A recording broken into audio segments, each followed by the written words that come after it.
Bismillahirrahmanirrahim. Assalamualaikum warahmatullahi wabarakatuh. Alhamdulillahilladzi anzalal furqan hudan linnasi wa bayyinatin minal huda wal furqan. Asyhadu an la ilaha illallah wa asyhadu anna Muhammadan abduhu wa rasuluh la nabiyya ba'da, amma ba'd. Rabbi shrah li sadri wa yassir li amri wa hlul 'uqdatam min lisani yafqahu qawli. Rabbana zidna 'ilman nafi'a warzuqna fahman sahiha wa qalban salima wa amalan mutaqabbal. Amin. Puji dan syukur hanya milik Allah yang melimpahkan begitu banyak anugerah kepada kita.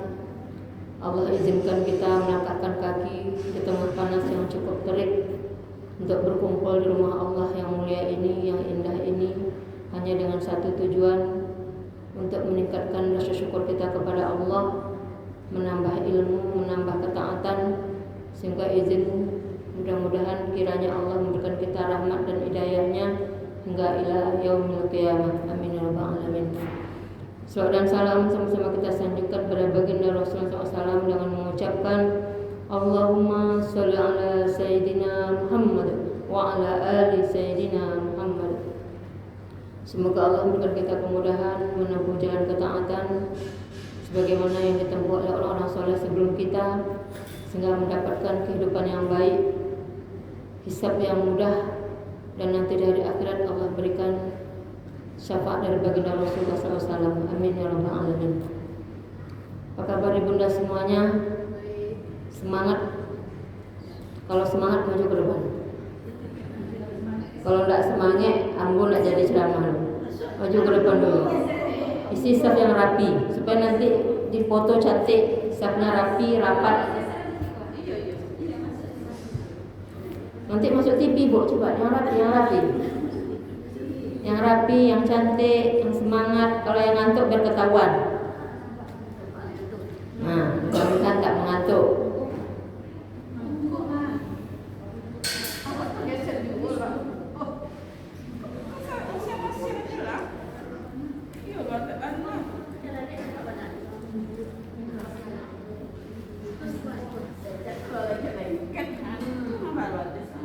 Pada kesempatan ini sama-sama kita belajar tentang memahami hakikat cinta. Saya kasih judul memahami hakikat cinta kepada Allah. Apa tadi judulnya, Bu? Nah, memahami hakikat cinta kepada Allah. Sekarang ini kita hidup di zaman yang cukup banyak romantikanya. Setiap hari bergulir berita-berita yang luar biasa, yang kadang-kadang bikin pikiran kita kacau, kadang bikin pikiran kita tenang, kadang hati kita tenang, kadang malah menjadi tambah risau, kan gitu. Nah, semuanya itu pusatnya cuma satu. Apa itu? Hati. Bagaimana hati kita mampu memahami dengan benar segala fenomena kehidupan, maka dialah akan menjadi orang-orang yang selamat. Atau malah salah memahami karena hati tadi sudah tertutup dari petunjuk Allah, sehingga ujung-ujungnya apa? Galau yang tidak pernah ada ujungnya. Orang yang berbakti kepada Allah berarti tanda cintanya bertambah baik, cintanya bertambah meningkat. Sholat tetap dilakukan, infak jalan terus, kemana-mana zikrullah, yang dimakan cari yang halal, yang diajak berkawan orang baik. Gak mau sembarang teman. Kenapa? Takut level iman nanti berkurang.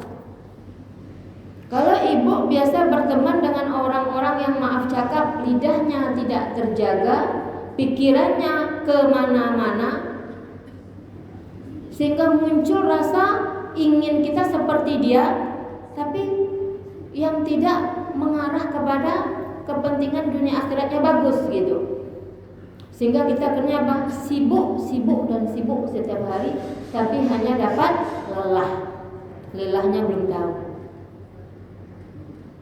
Hari Sabtu ini hari libur saya, hari Minggu hari libur saya, Senin sampai Jumat saya mengajar. Harusnya saya nikmati dong libur saya. Sampai anak tadi bilang, ceramah lagi mak, tak tidur siang mak. Dah tidur dah 10 menit saya bilang. Dah. Kenapa? Karena kita punya waktu yang masing-masing sama, namun kualitas kita berbeda. Bagaimana cara kita mengisi waktu dengan baik? Disitulah letaknya kualitas bagaimana kadar cinta kita kepada Allah. Semakin bagus cinta kita kepada Allah, maka makin cerdas kita memaknai waktu yang Allah berikan kepada kita. Sekarang ini detik-detik kita akan melaksanakan ibadah kurban, Hari Raya Idul Adha. Hari Raya Idul Adha ini hari raya besar. Tapi mengapa kok situasi dunia biasa-biasa saja? Kalau Ramadan menyambut hari raya, kita sibuk meninggalkan apa saja yang bisa kita lakukan untuk memeriahkan hari raya. Bagaimana dengan Idul Adha? Apa buktinya kita ikut bergembira di hari raya Idul Adha? Kita ikut mengisi ibadah kita dengan mensyiarkan ibadah kurban. Ibunda semua yang dirahmati Allah, baik kita bersalawat bersama-sama supaya cuaca yang agak anget kok tetap terasa dingin dan orang-orang yang Allah perjalankan menuju kemari cepat sampai. Sallu ala Nabi Muhammad, sallu alaihi ya Rabbi bil Mustafa baligh maqasidana waghfir lana ma madha ya wasi'al karami. Semua ya Rabbi bil Mustafa baligh maqasidana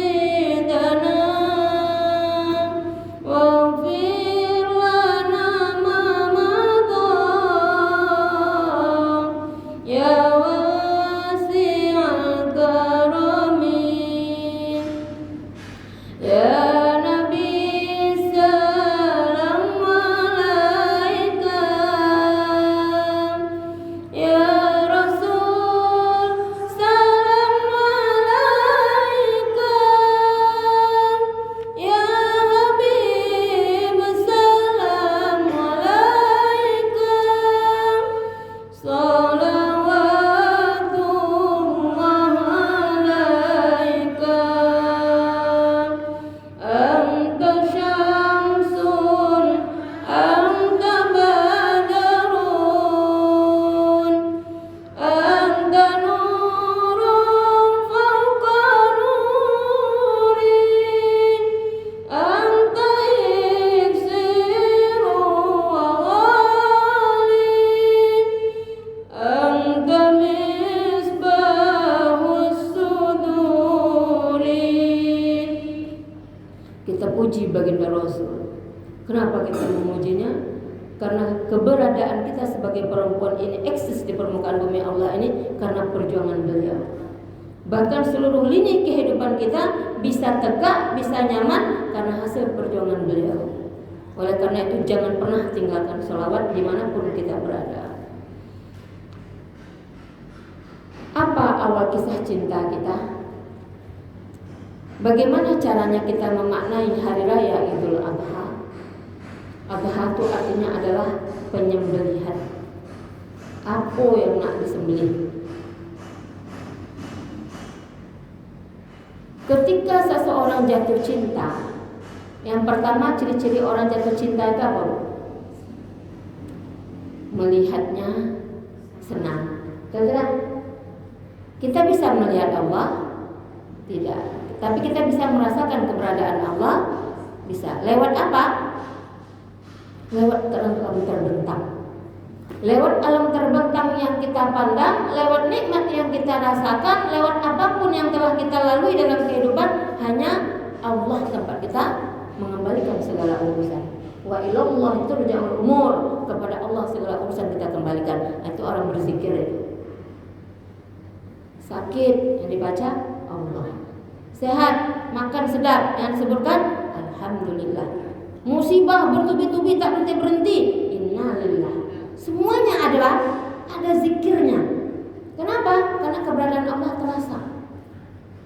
Seorang nenek umur 70 tahun, yang nak dimakannya udah nggak ada lagi yang bisa dimakan. Kenapa? Udah bawa penyakit, kata dokter. Ini tak boleh, ini tak boleh, ini tak boleh. Apa akal dia? Supaya kebaikannya tetap dirasakan, disuruhnya cucunya membersihkan pekarangan rumahnya sedikit, kira-kira berapa meter. Disuruhnya cucunya beli benih bayam di pasar. Kemudian suruhnya tanam di samping rumah tadi sampai depan rumah bibit bayam tadi. Bayam kan tak lama panen dah, Bu. Berapa bulan? 2 bulan. Apa kata cucunya? Nek, untuk apa, Nek? Nenek kan tak makan bayam. Apa kata nenek tadi? Saya ingin cinta saya Allah tunjukkan lewat bayam yang tumbuh ini nanti, yang akan dimakan oleh orang-orang yang saya berikan. Oh gitu, Nek. Yalah, kata cucunya.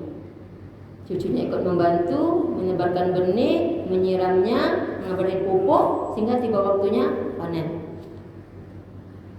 Yang kedua, ketika kita senang dengan Allah, yang kedua adalah kita tunjukkan bukti kita senang itu.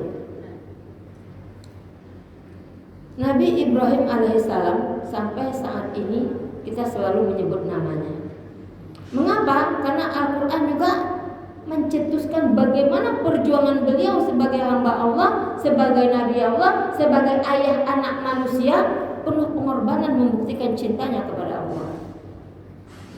Bu, lah ya dua anak.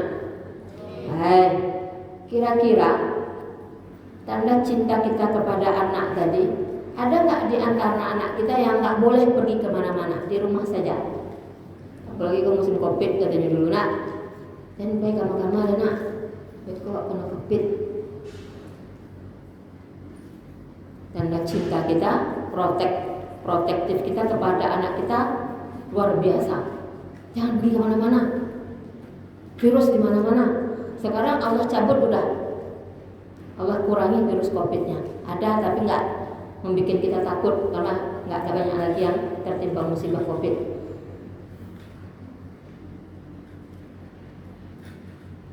Ketika anak kita pergi dari rumah, sepanjang hari kita berzikir menyebut nama Allah supaya menjaga keselamatan anak.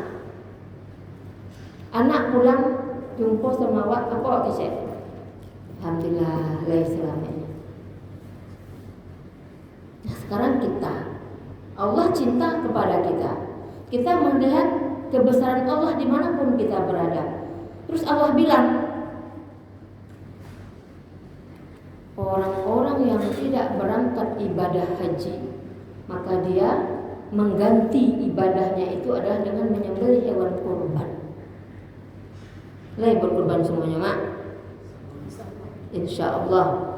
Tapi ada yang beranggapan seperti ini. Enggak lagi dah, Mak. Enggak lagi, Bu. Kenapa? Tahun kemarin saya sudah. Ada enggak yang kayak gitu? Milih-milih tahun. Tahun kemarin saya sudah dah 7 tahun berturut-turut dah. Tahun ini off, kata dia. Ada enggak yang seperti itu? Kalau ada, luruskan niatnya. Itu sesuatu yang sangat salah. Kenapa seperti itu? Setiap turun perintah melaksanakan suatu ibadah pasti ada manfaat, keutamaan yang akan kita dapatkan ketika ibadah itu tetap kita tegakkan. Jangan pilih-pilih time sesuai dengan kehendak kita, jangan. Enggak pakai selero deh, Bu, tapi pakai syariat. Contoh, kalau kita puasa sunnah banyak macamnya, tapi tergantung niat kita mau niat apa sekarang. Jadi kalau misalnya ibadah itu kita lakukan hanya sekedar sebutuhnya kita, berarti kita beramal bukan karena Allah, tapi beramal karena nafsu. Wah, ambo ingin anak ambo selamat, ambo puasa lah. Boleh. Puasa niat namanya itu. Tapi kalau kita sempurnakan tadi kayak mana? Saya puasa di hari Senin lah, ambil puasa hari Senin, puasa sunnah. Nah, dalam puasa hari Senin tadi kita juga berdoa kepada Allah untuk keselamatan anak kita misalnya, untuk kebahagiaan rumah tangga kita, untuk kesuksesan hidup kita di akhirat. Boleh tidak? Boleh. Dapat 2 harinya hari sunnah puasa, kita dalam keadaan berpuasa, doa kita banyak, double. Jadi kalau cek puasa niat aja di hari yang tidak pada waktu hari puasa sunnah, 1 aja dapatnya. Jadi ibadah kurban ini banyak orang yang tak paham. Dikiranya bagi yang mampu kok lebih banyak piti, berarti nyo tu. Lebih banyak piti bo, berarti bo wajib kurban. Salah. Mampu di sini bukan hanya masalah dompet, bukan hanya masalah saku, tidak. Ada orang bu, maaf cakap, seperti yang saya suka bilang di mana-mana, nggak ada kurang nikmat Allah dari segi materi sama dia. Rumah sewa banyak, sawit banyak, anak dah sukses semua. Tapi ditanya, Pak, Bapak mau haji Pak? Alun ada panggilan lah. Kira-kira panggilan apa yang mau ditunggu bu? Panggilan ambulan. Panggilan apa yang mau ditunggu? Undangan malaikat maut. Panggilan apa yang mau ditunggu? Panggilan, maaf cakap, musibah berturut-turut. Allah timpakan musibah, hanya sekian detik bu, habis harta yang begitu banyak itu. Sebentar cuma. Saya ada nyimak ceramah Ustaz. Salah satu ceritanya begini. Orang yang memiliki harta, contoh harta itu tidak berkah, mudah aja. Kita kasih namanya si fulan. Ada si fulan, hartanya lumayan berlimpah. Pokoknya di mana makan pasti lama, di mana duduk pasti sana, di mana lalu pasti kasurnya tenggelam. Saking empuknya, AC sakanya. Apa namanya istilah bahasa? Orang suruhannya di mana-mana. Tapi ada satu yang tidak punya. Apa itu? Nikmat sehat. Bergerak sedikit sakit, obat. Bergerak sedikit lagi sakit, obat. 1 kali suntik sekian juta. 1 resep obat sekian puluh juta. Dan tidak bisa berobat di dalam negeri, harus ke luar negeri. Sehingga apa? Nak nampak rata sawit tu bu. Nak nampak rumah petak tu. Nak nampak lamanya rumah makan yang dia punya. Kenapa? Semua enggak bisa dimakan. Mau seperti itu? Na'udzubillah min dzalik. Jadi orang yang berbahagia itu adalah orang yang mampu seperti yang Rasulullah katakan. Apa itu? Dia mendapatkan rezeki di mana dia tinggal. Dia bisa memanfaatkan rezekinya itu sesuai dengan kehendaknya yang Allah ridhoi. Dia bisa makan dengan nikmat dari rezeki yang Allah berikan. Itulah dia orang yang paling bahagia. Ada orang yang gak bisa tidur nyenyak di malam hari. Salah satunya siapa? Orang gak bisa nyenyak lalu siapa? Orang yang banyak hutang. Orang yang banyak hutang dalam arti kata apa? Dia punya hutang tapi tidak pernah mengangsur hutangnya. Mau tidak mau dia akan hidup dalam keadaan takut. Makanya kata Rasulullah berdoa, Allahumma inni as'aluka, Allahumma inni a'udzubika minal ajzi wal kasli wal jubni wal bukhli wa a'udzubika min ulabatid dain wa qahrir rijal. Itu dia doanya. Allahumma inni a'udzubika. Coba. Allahumma inni a'udzubika minal hammi wal ajzi wal kasli wal jubni wal bukhli wa a'udzubika min ghalabatid dain wa qahrir rijal. Nah, itu artinya apa? Ya Allah, jauhkan saya dari takut. Wal huzni, sedih. Asyik nak sedih aja. Apa sikit nangis, galau. Orang punya mobil inilah sedih. Orang punya anak baru inilah sedih pula.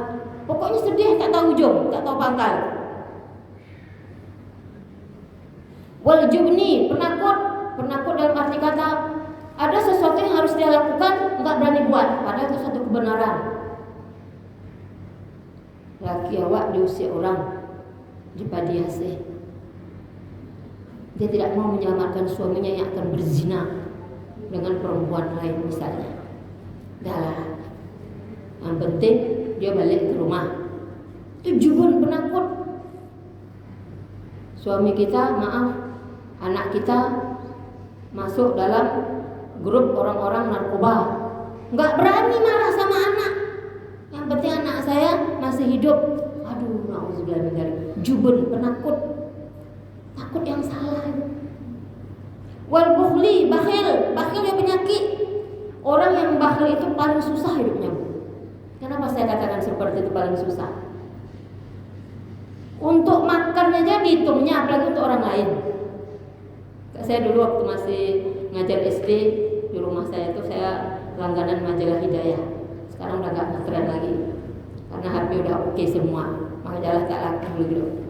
Salah satu cerita di majalah Hidayah itu apa? Seorang pemuda yang kaya raya hidup dengan ibunya. Dicari-carikan jodoh sama emaknya, tak nikah. Kenapa? Banyak duit, banyak modal menikah, nggak mau dia cari makan untuk anak orang. Uangnya banyak. Yang paling mengerikan lagi apa? Tak pernah ngasih uang belanja sama emaknya dong. Jadi emaknya lah tua cari makan suram. Nah, itu lagi ceritanya. Singkat cerita, bertahun-tahun dia melakukan hal seperti itu. Datanglah waktunya Allah memberikan siksaan.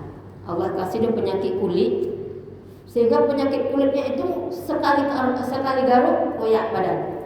Habis badannya berkudis semuanya, membusuk, lama-lama akhirnya dia meninggal dunia. Tidak mau diajak berobat. Kenapa? Takut duit habis. Jadi mamanya pusing mikirkan anak bujang. Akhirnya Allah perpendek umurnya, meninggal dunia. Nah, ketika meninggal dunia, buka bantal piti, buka kasua piti, buka baju piti, semua tempat ada uangnya. Apa kata maknya? Wah, nikmatnya ini. Anak awak bayi, awak kayu. Di mana-mana ada piti. Hah? Akibat apa? Bakhil. Jadi orang yang bakhil ini mempersempit jalan kemurahan Allah kepadanya, mempersempit cinta orang untuk berbagi kepadanya. Akibatnya apa? Hidupnya susah. Mana ada orang suka dengan anak pelit?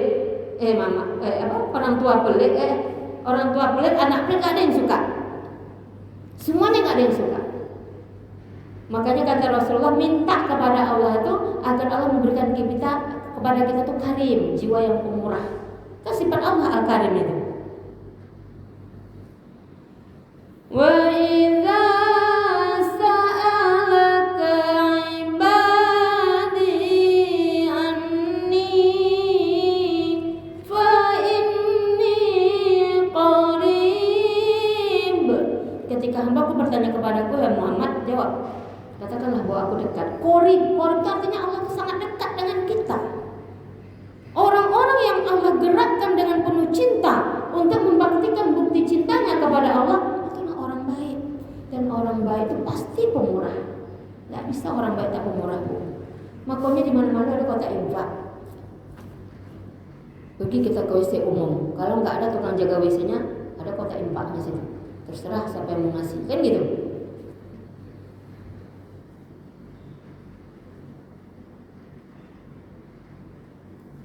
Jadi kalau adalah kematian itu, Allah memanggil kita diundang.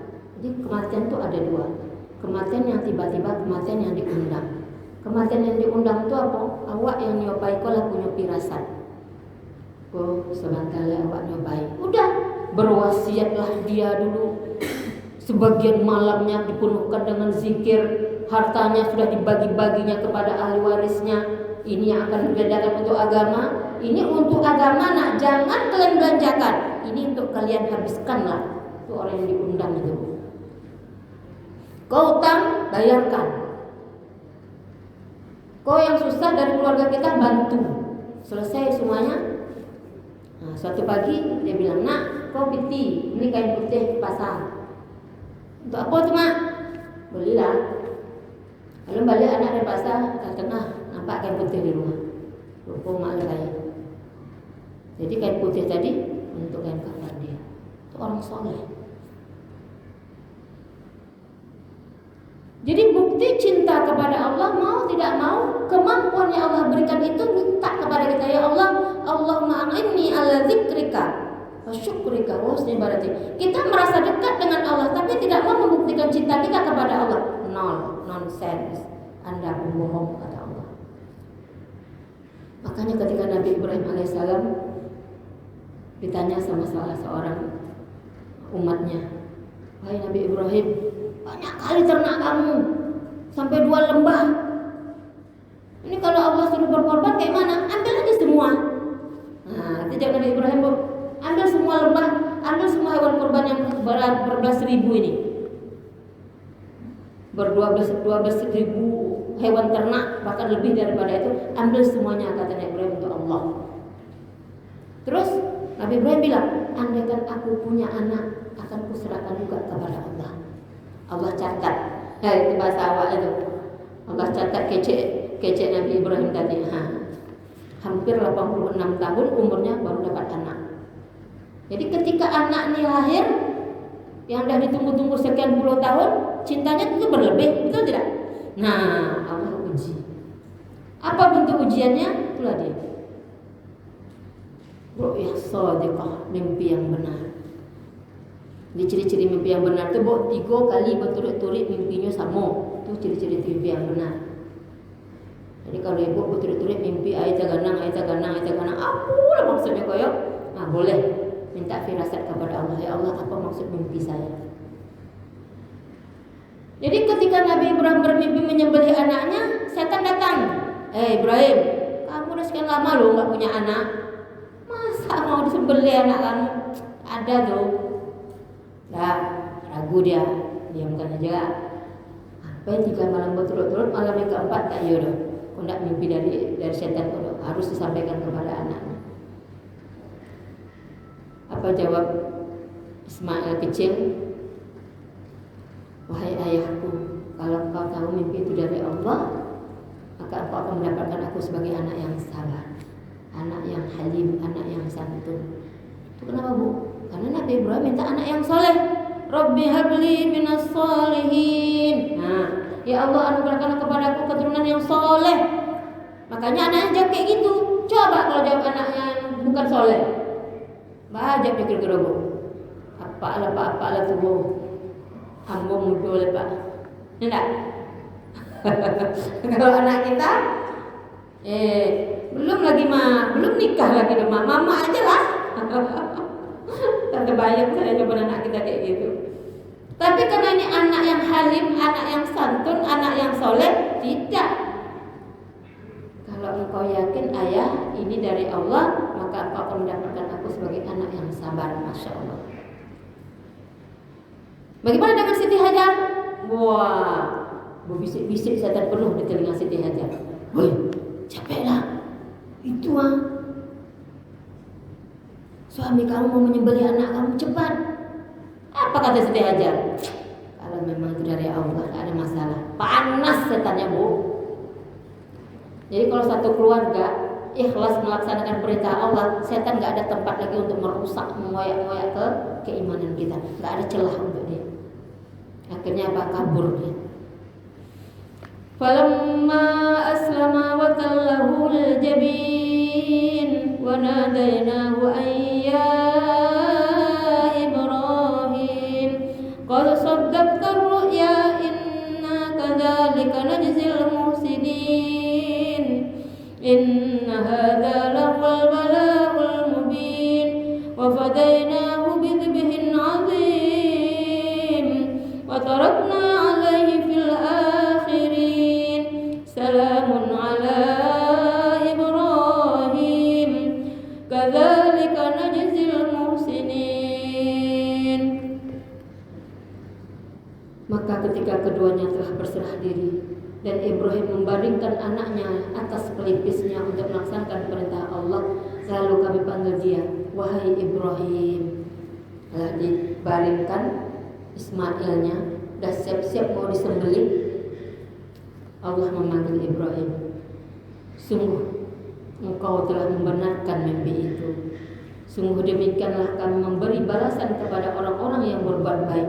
Sesungguhnya ini benar-benar ujian yang nyata.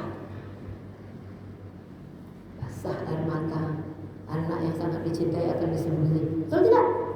Balaul azim, cobaan yang besar.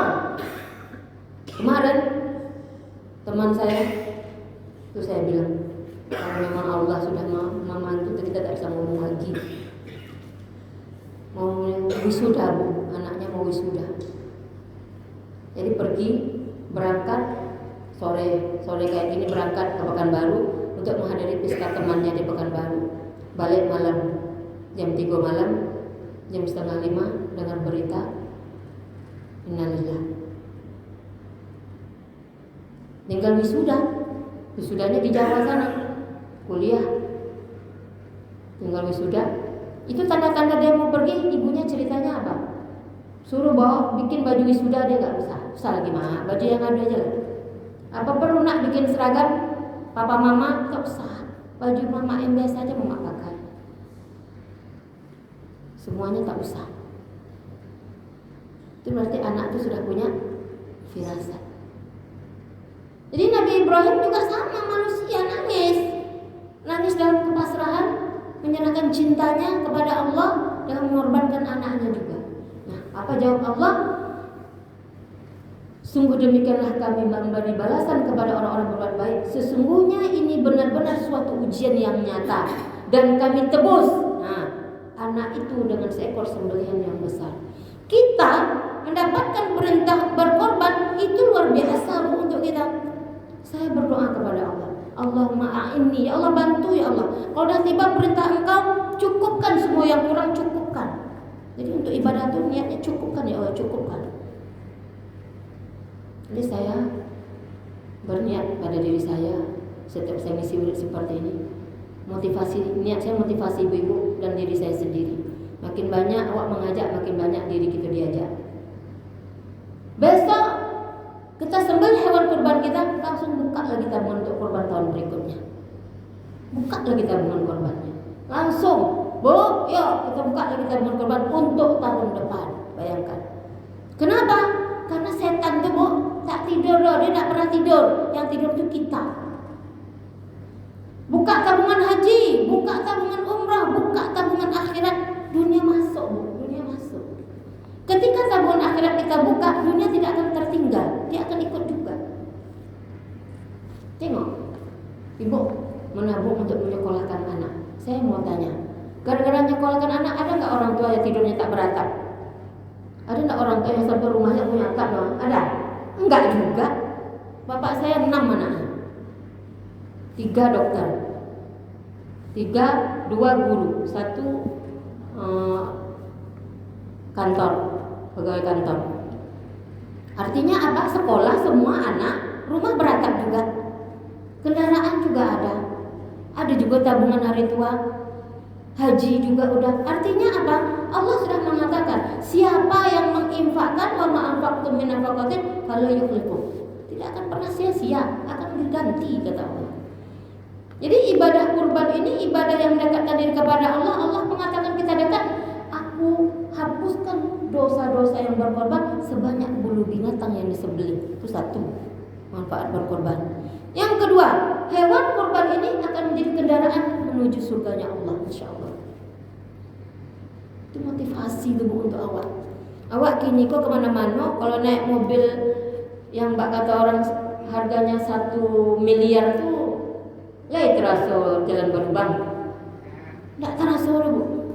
Awak pergi ke Bekalis membawa anak lomba, naik Pajero. Jadi saking nyamannya mobil itu, saya tertidur Bu. Bangun-bangunlah sampai di Roro Bengkalis. Terus saya bilang, udah jam berapa?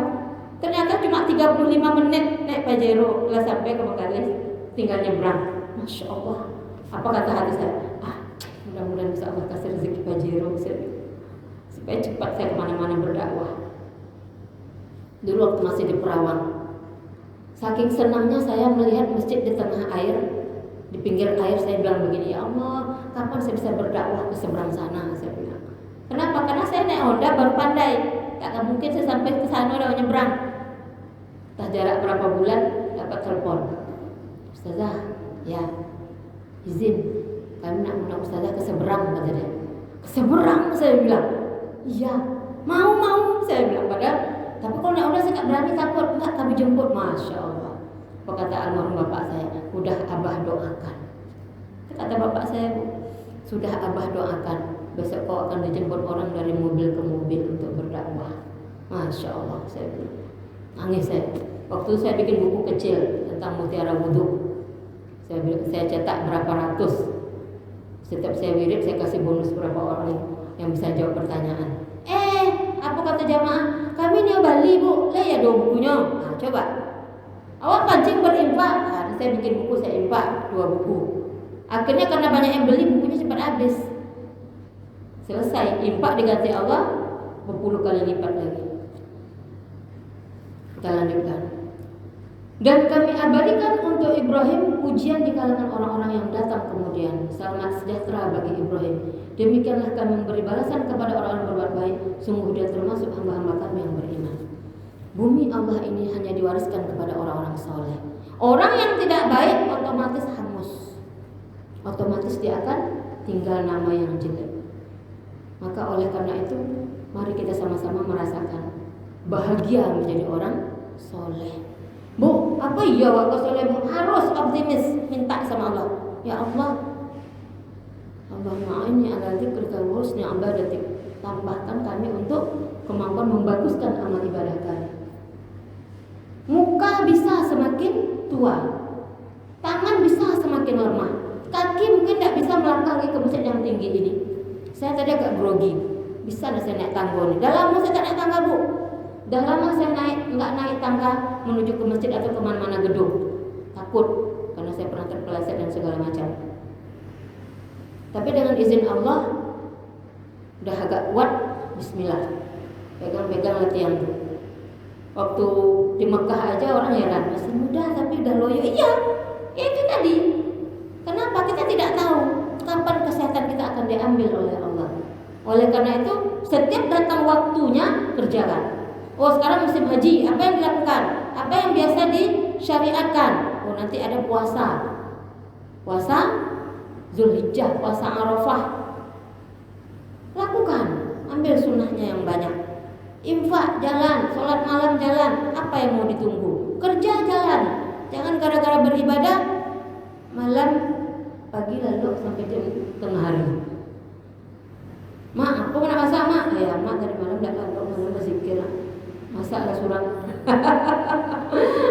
Enggak boleh, tidak boleh loyo di siang hari. Alasannya karena menghidupkan malam enggak boleh. Kalau perlu enggak ketahuan sama anak kalau enggak lalu malam loh. Begitulah giginya perempuan yang rajin beribadah itu. Jadi cahaya di atas cahaya kata Allah. Allah pancarkan nurnya kepada orang-orang yang taat. Ketika Abu Nawas membuat syair muhasabah dia, itu kan yang menggelora di hati Abu Nawas itu apa? Risau. Amal sedikit yang diinginkan surga. Pantas enggak? Ada enggak di antara kita yang berani menantang Allah, Bu? Enggak ada yang berani. Kalau ngomong enggak ada yang berani, tapi perbuatan banyak enggak? Banyak. Ini contoh perintah kurban. Ditelisik sama pengurus rumah sekitar masjid ini, enggak ada tiang yang cia itu. Tiang banyak saja. Berarti kok rumah lain rumah kokoh saja. Tapi kira-kira yang membuat kokohnya rumah itu apa? Agama kita juga sama. Yang membuat kokohnya Islam itu apa? Iman. Nah, keberadaan iman Allah, iman Rasulnya, iman hari kiamat, iman pada malaikat, iman kepada kitab, iman kepada qada-qadar tadi, semuanya adalah pelengkap agar kita tidak berat melaksanakan perintah Allah, mewujudkan cinta kita kepada Allah. Bila diri akan dikenang, semailah benih di tengah laman. Itu lagu lama tuh. Jadi kalau misalnya kita merindukan kehidupan yang baik, kemana pergi semailah benih-benih kebaikan. Tidak usah ragu, takut tak berbalik. Kalau bapak bapak saya berwasiat, Nusri, jadilah seperti batang ubi, itu almarhum bapak saya. Apa gitu bah? Yuk, kemana dicampak kau tumbuh. Saya merantau 8 tahun di Jawa, 3 tahun di Solo, 5 tahun di Jogja. Di 8 tahun Bu, itu di Jawanya. Kalau merantau di Sumateranya 6 tahun. Jadi saya nggak pernah dekat orang tua saya. Baru inilah pindah dari Dumai ke Perawang, dari Perawang ke Dumai kok dekat orang tua. Baru ini pindah ke dekat orang tua, baru setelah anak saya kuliah sekolah di pondok, saya baru disuruh pindah dari Perawang ke Dumai. Itu artinya apa? Di mana kita berada, apa yang sudah Allah berikan kepada kita berupa ilmu, amalkan, ajarkan, dan rasakan. Jadi kualitas penghambaan diri kita kepada Allah tergantung akal kita memahaminya seperti apa. Iman kita bertambah atau berkurang. Tunjukkan dan ajak. Jadi kalau ditanya, "Cemana ya Bu Sri, kami ini tidak mampu, kami tidak bekerja, kami hanya ibu rumah tangga." Kalau alasan mak-mak seperti itu, terlagi runtuh rumahnya. Kenapa saya katakan seperti itu? Gak untuk yang lain gak pernah meluak. Lah ya ada Bu, ibu-ibu yang tidak punya kosmetik. Saya rasa obat bedak harga 10.000 pun terbeli ya Pak. Lipstick harga 10.000 terbeli juga gitu. Nah sekarang harga 10.000 kosmetik itu tabung sekian bulan, sekian tahun cukup untuk berkorban. Nggak bisa tahun depan. Yang penting tiketnya sudah kita beli. Sekarang mudah kok berbuat baik. Dulu berbuat baik, pergi dulu cari kotak infak, pergi dulu cari masjid. Sekarang nggak, tekan berapa nomor rekening, tekan, kirim. Masya Allah. Jadi saya pernah suatu hari, suatu waktu saya menangis, terguguk-guguk menangis. Kenapa saya menangis? Karena saya meminta kepada Allah sesuatu yang dari segi kepala ini gak akan mungkin dapat saya lakukan dengan hasil jerih payah keringat. Dalam arti kata gaji. Kok gaji awak ditabung kok gak akan cukup-cukup kalau untuk seperti itu. Kenapa? Karena gaji ini juga situ untuk makan gitu. Tapi yang namanya rezeki bukan gaji, ya enggak? Yang namanya rezeki bukan gaji. Cukup.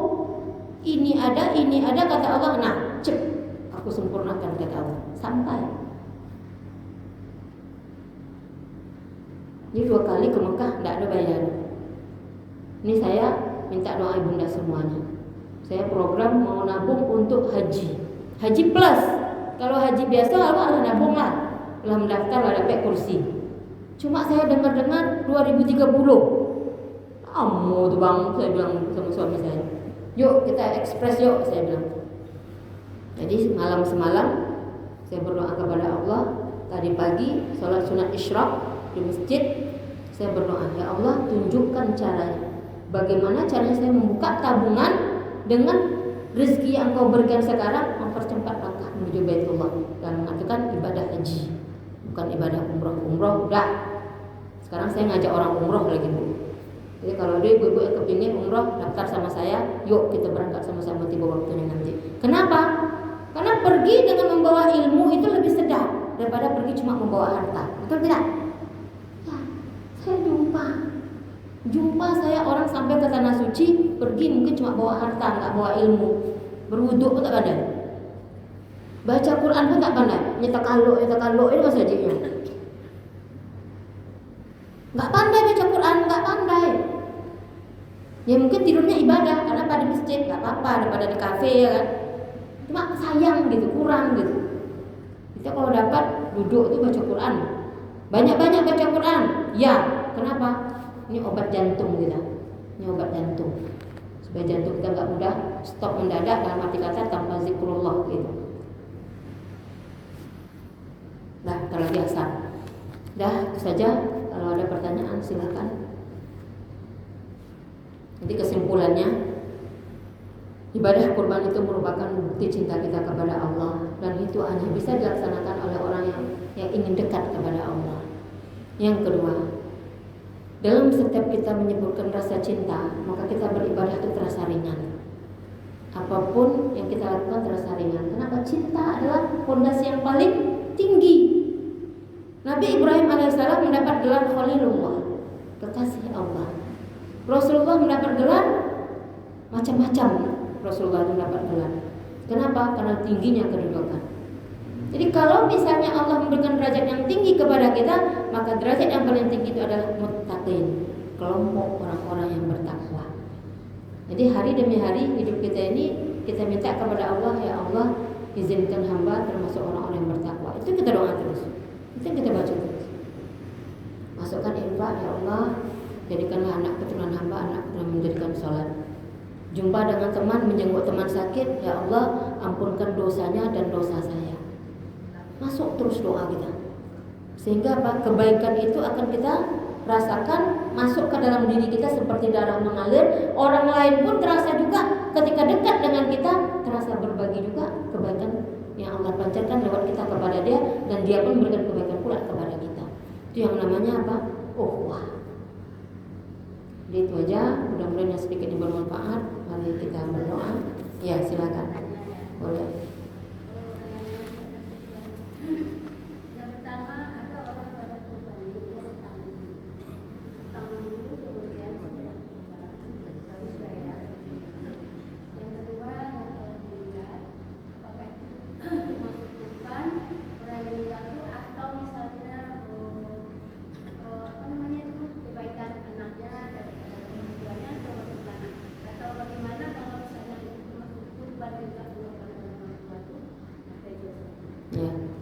Bismillahirrahmanirrahim. Sepengetahuan saya, kita bikin analogi. Tunggu sebentar mas, tunggu sebentar. Kita bikin analoginya begini. Ada enggak dalam menjalani sehari-hari kita berhutang? Ada enggak? Jarang orang tidak berhutang kan? Contoh, dia masukkan sekolah anak, duit tidak cukup, pinjam duit sama tetangga. Niat kita berhutang akan membayar 4 bulan, 3 bulan, setahun lunas. Nah sekarang ibadah kurban, boleh tidak berhutang? Mengapa tidak boleh? Tapi niatnya apa? Niat bayar hutang. Contoh, dulu ada namanya talangan haji. Sekarang mungkin ada atau tidak, nggak tahu saya. Talangan haji itu apa? Kita bayar baru sekian, kemudian nanti pulang dari haji baru disempurnakan lagi. Boleh, nggak ada masalah. Yang penting yang tidak boleh itu apa? Kita tidak punya modal untuk bayar hutang, itu baru tak boleh. Contoh, maaf cakapnya, awak kok bansek, rumah tidak ada, pekerjaan tidak ada, awak malas pula berhutang untuk ibadah, tak boleh. Kenapa? Kita nggak punya modal untuk bayar hutang. Nanti kita nyusahkan orang yang kita piutangi. Tapi kalau kita punya gaji, misal, atau kita punya pekerjaan, hitung-hitungan dunianya, hutang kita itu bisa terbayar dengan upah kita, boleh kita berhutang, boleh. Contoh, saya punya gaji 1 juta misalnya kayak gitu. Sisa dari pengeluaran saya cuma 200.000. Tahu-tahu jatuh perintah kurban tinggal beberapa bulan lagi. Saya nggak berkorban. Kemudian saya hitung, hitung, ya Allah, saya ingin berkorban, punya uang cuma 200.000. Macam mana caranya supaya saya bisa berkorban? Bolehkah saya berhutang? Cari orang yang mau kita hutangi, Bu. Bikin perjanjian dengan dia. Pak, saya mau minjam uang Bapak untuk menyembelih hewan kurban.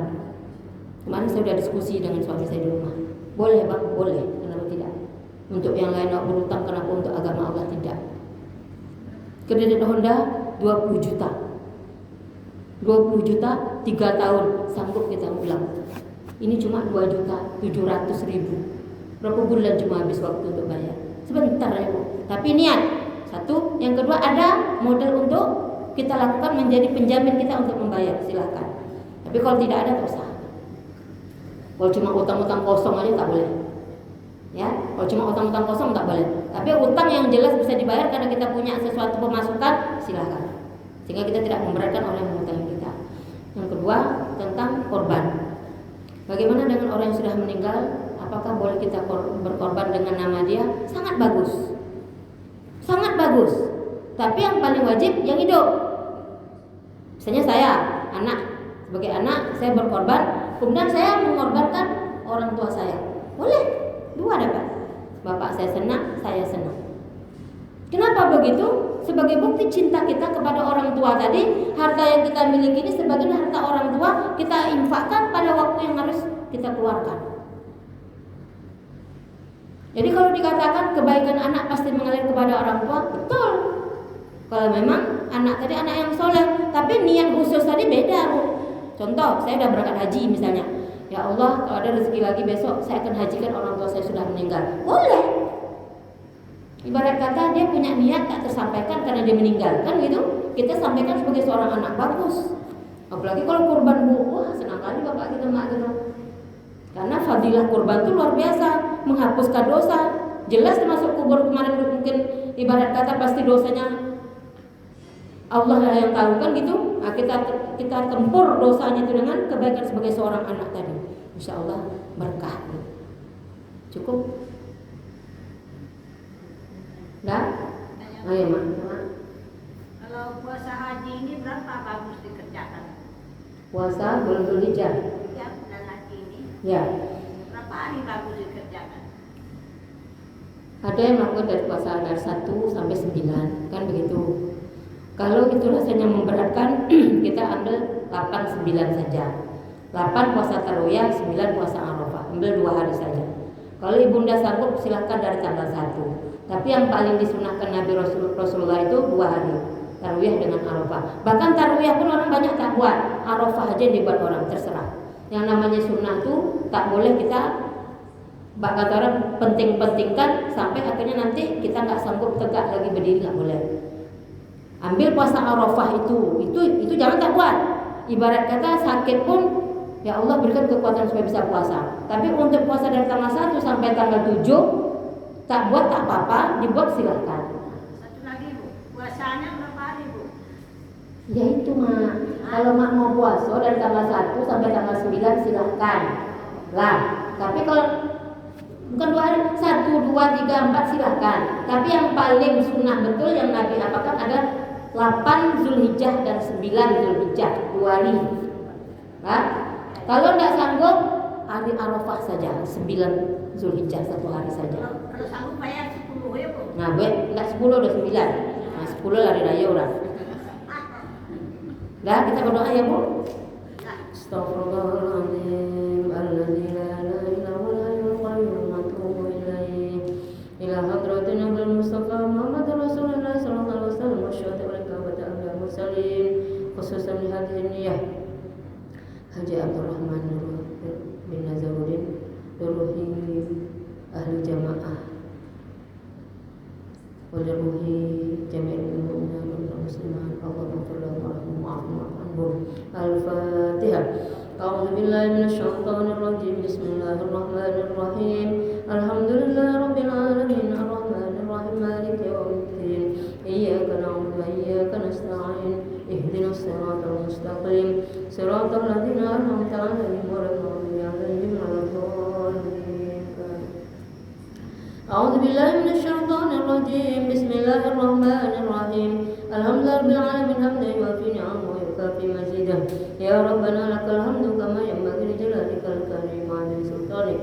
Allahumma inna nas'aluka salamatan fid din wa 'afiyatan fil jasadina wa ziyadatan fil ilmina wa barakatan fil rizqina wa tawbatan qabla al-maut wa rahmatan indal maut maghfiratan ba'dal maut. Allahumma hawwin 'alaina fi sakratil maut wal najata minan nar wal afwa 'inda hisab. Rabbana hab lana min azwajina dhurriyyatina qurratan waj'alna lil muttaqina imama. Allahumma inna nas'aluka nafsan mutma'innah wa tarda bi qada'ika wa taqna'u bi ata'ika ya arhamar rahimin. Ya Allah, Engkau Zat yang Maha Pemurah, bantulah kami ya Allah untuk senantiasa mengingat dimanapun kami berada. Berikanlah kami kekuatan ya Allah dan dalam batin untuk menjadi hamba-Mu yang soleh, untuk menjadi hamba-Mu yang taat, untuk menjadi hamba-Mu yang pemurah. Murahkanlah rezeki kami, berkahkanlah rezeki kami ya Allah, agar kami dapat mensyiarkan, menegakkan agama-Mu ya Allah, agar kami dapat menguatkan tulang kaki kami, kokohkan ketaatan kami dengan rezeki-Mu ya Allah, agar kami dapat menyempurnakan ketaatan kami kepada-Mu ya Allah. Ya Allah ya Razzaq, Zat yang Maha memberikan rezeki, Allahumma rizqna rizqan halal thayyiban barakah. Anugerahkanlah kepada kami ya Allah rezeki yang halal, rezeki yang berkah, rezeki yang memudahkan, rezeki yang melapangkan, bukan rezeki yang menyempitkan, bukan rezeki yang menyesatkan, bukan rezeki yang menyakitkan. Berikanlah kami kesehatan ya Allah agar kami dapat menyempurnakan ibadah kami kepadamu. Ampunkanlah dosa kami, dosa anak keturunan kami, dosa pasangan hidup kami, dosa kami semua ya Allah. Izinkanlah kami menjadi hamba-Mu yang soleh. Jangan dekatkan kami kepada orang-orang yang zalim dan jauhkan kami dari perbuatan yang zalim. Rabbana zalamna anfusana wa lam taghfir lana wa tarhamna lakunanna minal khasirin. Rabbana atina fid dunya hasanah wa fil akhirati hasanah wa qina adzabannar. Da'wahum fiha subhanakallahumma tahiyyatuhum fiha salam wa akhiru da'wana alhamdulillahi rabbil alamin. Taqabbalallahu minkum minna wa minkum taqabbal ya karim. Terima kasih atas segala perhatian, mohon maaf atas segala kekurangan. Astagfirullahaladzim, astagfirullahaladzim, astagfirullahaladzim. Assalamualaikum warahmatullahi wabarakatuh.